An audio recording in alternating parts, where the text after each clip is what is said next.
Question है पिता की वर्तमान आयु अपने पुत्र की आयु के 3 गुने से 3 वर्ष अधिक है।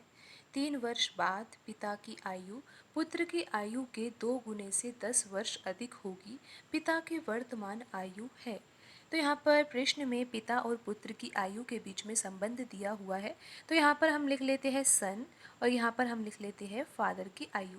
तो यहाँ पर हम मान ही लेते हैं ना कि जो सन है यानी कि जो पुत्र है, पुत्र की आयु यहाँ पर हम x वर्ष मान रहे हैं। तो प्रश्न में संबंध दिया हुआ है कि जो पिता की वर्तमान आयु है ना, वो अपने पुत्र की आयु के 3 गुने से 3 वर्ष अधिक है। तो पिता की आयु जो है वो पुत्र की आयु का 3 गुना। तो यहाँ पर पुत्र की आयु अगर x है तो यहाँ पर हम 3x लिखेंगे। लेकिन पिता की आयु केवल 3 गुनी नहीं है, 3 गुने से भी 3 वर्ष अधिक है। तो यहाँ पर हमें 3 वर्ष भी जोड़ना होगा। अगर यहाँ पर कम आता तो कम के लिए हम माइनस करते, अगर यहाँ पर अधिक कहा गया है तो हम यहाँ पर +3 करेंगे। तो आपको यहाँ तक समझ में आ गया होगा कि यहाँ पर पुत्र की वर्तमान आयु x वर्ष है तो पिता की आयु पुत्र की वर्तमान आयु से 3 गुने से 3 वर्ष अधिक है। तो कितना आ गया, ये 3x + 3 आ गया। अब आगे प्रश्न में दिया है कि 3 वर्ष बाद पिता की आयु पुत्र की आयु के 2 गुने से 10 वर्ष अधिक है। तो यहाँ पर जो पुत्र की आयु हमने मानी है x, ये तो वर्तमान आयु है। तो 3 वर्ष बाद कितनी होगी, ये x + 3। तो यहाँ पर हम 3 वर्ष जोड़ देंगे वर्तमान आयु में। तो यहाँ पर इसी प्रकार हम यहाँ पर पिता की आयु भी निकाल सकते हैं कि पिता की आयु 3 वर्ष बाद कितनी होगी। पिता की वर्तमान आयु है 3x + 3, 3 वर्ष बाद यानी कि 3 वर्ष हमें इसमें जोड़ने होंगे। तो यहाँ पर पिता की आयु आ जाएगी, 3 वर्ष बाद की आयु कितनी होगी, 3x + 6। यहाँ पर 3 और 3 जुड़कर कितना हो जाएगा, 6 हो जाएगा। तो यहाँ पर आपको ये समझ में आ गया कि वर्तमान आयु तो पुत्र की कितनी है x, और 3 वर्ष बाद पुत्र की आयु कितनी है x + 3 वर्ष। और उसी प्रकार यहाँ पर पिता की आयु जो वर्तमान में है वो कितनी है, 3x + 3 वर्ष है। और 3 वर्ष बाद कितनी आयु है, 3x + 6 है।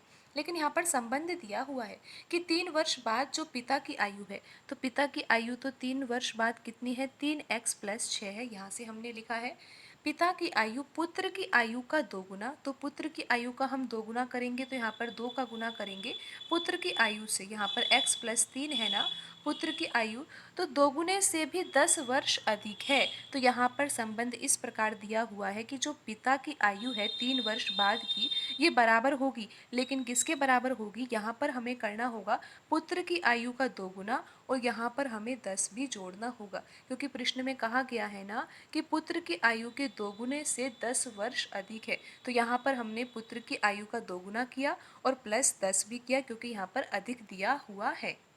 तो अब बस हम इस इक्वेशन को हल करेंगे और यहाँ से x की वैल्यू निकालते हैं। तो यहाँ पर 3x + 6 है और बराबर में हम 2 का गुणा कोष्टक में करेंगे तो यहाँ पर आ जाएगा 2x + 6 बराबर, और यहाँ पर +10 भी है तो यहाँ पर हम लिख देंगे +10। तो यहाँ पर 3x + 6 और यहाँ पर है 2x, और यहाँ पर 6 और 10 मिलकर हो जाएंगे 16। तो यहाँ से x की वैल्यू क्या आएगी, x बराबर आएगा यहाँ से 10 वर्ष। तो आपको ये समझ में आ गया कि यहाँ पर x की वैल्यू कितनी आई है, 10 वर्ष। और यहाँ पर हमने x किसको माना था, यहाँ पर जो पुत्र की वर्तमान आयु थी वो हमने x मानी थी।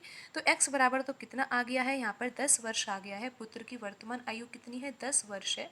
लेकिन क्वेश्चन में पूछा है पिता की वर्तमान आयु, तो पिता की वर्तमान आयु कितनी है, 3x + 3 है। तो ये तो हम आसानी से निकाल लेंगे। हमें 3x + 3 की वैल्यू निकालनी है, जबकि x बराबर कितना है, 10 वर्ष है। तो यहाँ पर हम x बराबर 10 रख देते हैं। तो यहाँ पर कितना आ जाएगा, ये आ जाएगा 33 वर्ष के बराबर।